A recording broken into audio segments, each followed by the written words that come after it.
Hi Poke fans, Harry here, and Mega Evolution was thought to be lost and gone. However, it has been revealed in Pokemon Legends of ZA that it will be returning, and today I am going to tell you the story, the history of Mega Evolution, and how it stretches across the multiverse. But before we get into that, don't forget to subscribe, also leave a like and comment down below. And let's get in to the story of Mega Evolution. So, the story starts around 4500 BC, approximately 3000 years ago, when a war broke out in the Kalos region, and many people and Pokemon fought in the war. And during this time, there was a king who reigned over Kalos, and his partner fought in the war. However, after several years of that war, the king got a little coffin of his Pokemon back, and he decided that he would, reset the world because he couldn't forgive the world that had hurt his partner Pokemon so much. So he set up an ultimate weapon, catching the legendary Pokemon of Xerneas or Yveltal to power the source of the ultimate weapon. And seeing the world that had caused him so much pain, he decided to fire the ultimate weapon. And through the power of Xerneas or Yveltal, the ultimate weapon was fired, obliterating the Kalos region and killing many people and Pokemon. However, through the light of Xerneas or Yveltal, something else happened, where evolution stones got irradiated by their light, and they became something different. They became the first instance of Mega Stones.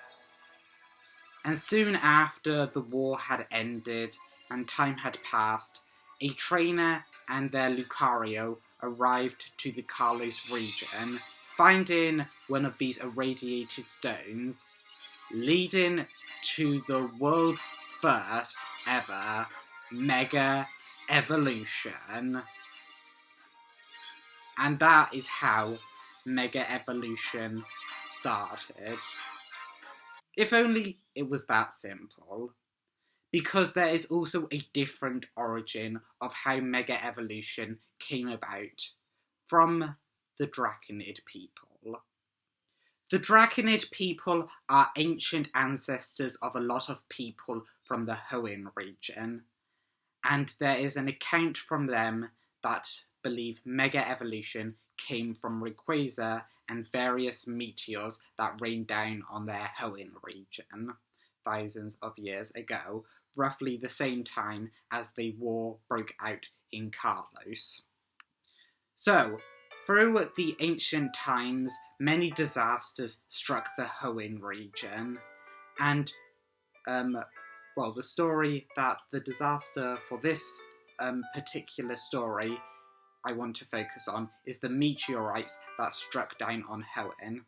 And a lot of these meteorites, that when they landed, they resembled megastones, and they prominently rained down on Meteor Falls, which is the home of the Draconid people, which makes sense why they know more about it than anyone else.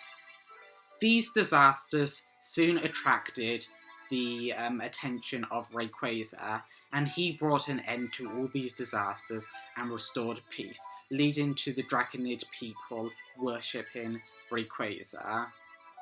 However, after all these disasters were over and peace had been restored by Rayquaza, approximately 1,000 years later, disasters befell the region once more.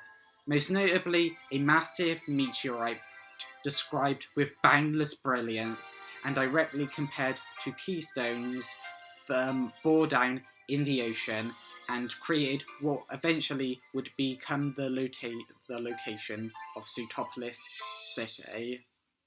and with the impact cracking through the ground and releasing a massive primal energy, this caused Groudon and Kyogre to awaken and thirst for this power. Nothing could stop these two titans of the ocean and the land. However, with the Draconid's worship, Rayquaza returned to quell the raging Kyogre and Groudon, and with the help again of the Draconid's worship, it mega evolved, and using this new power, defeated the raging Kyogre and Groudon. So, with this account, it is believed that Rayquaza was the first Pokemon to mega evolve. And while I promised to explain to you the history of how Mega Evolution started, it is unclear whether the account of the ultimate weapon powered by Xerneas or Yveltal irradiated evolution stones became Mega Evolution, or the meteorites falling on Hoenn became Mega Stones. But which one of these accounts is true, it doesn't matter, because we know that the timeline split. Okay, stay with me, because with all the games pre-Generation 6, that has become known as the non-Mega timeline.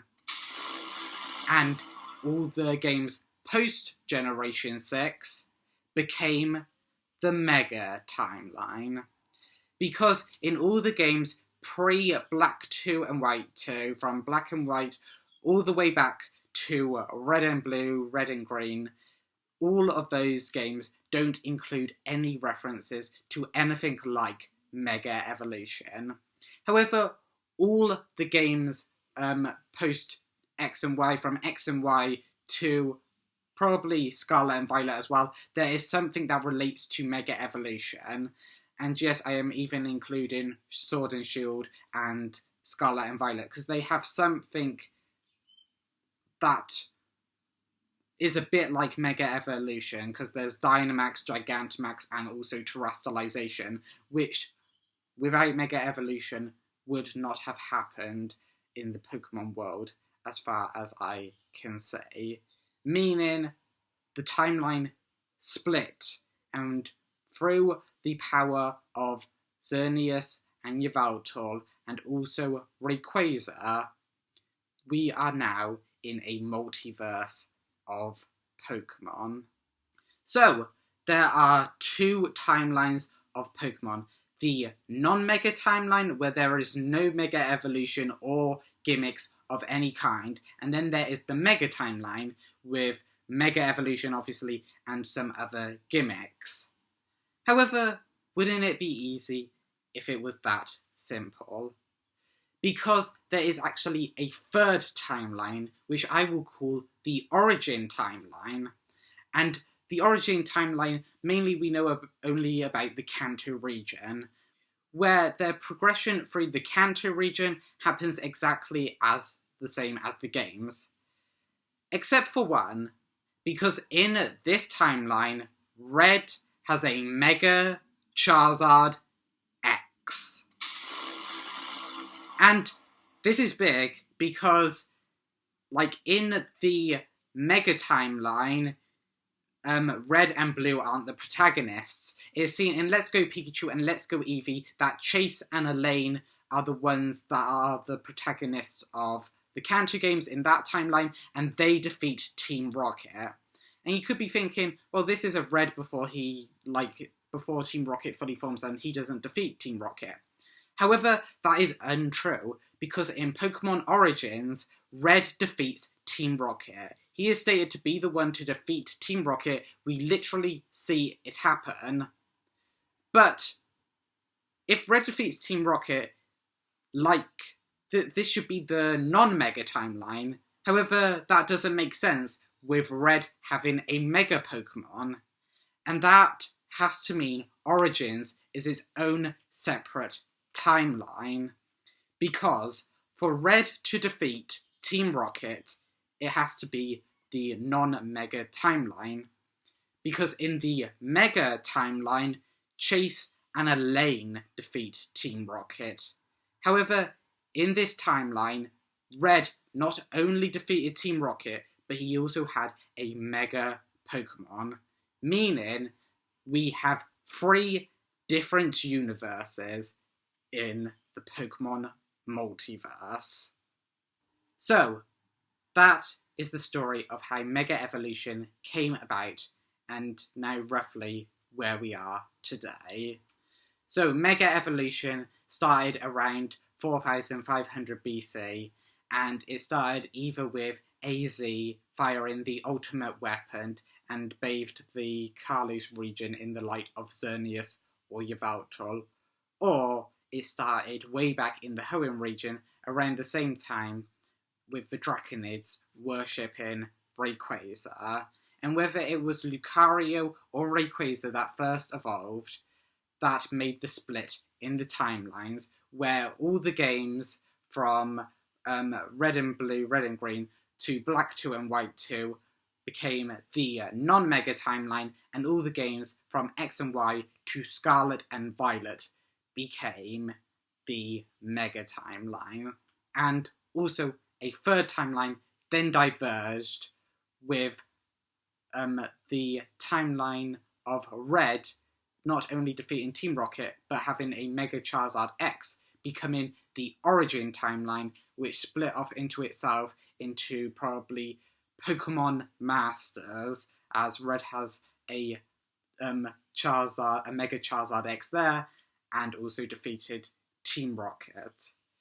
And it is just wild, and I can't wait to see where Pokemon Legends ZA picks up this story of Mega Evolution. And if you like this video, don't forget to comment down below, also leave a like, and also subscribe and share it out. And I will see you in the next one.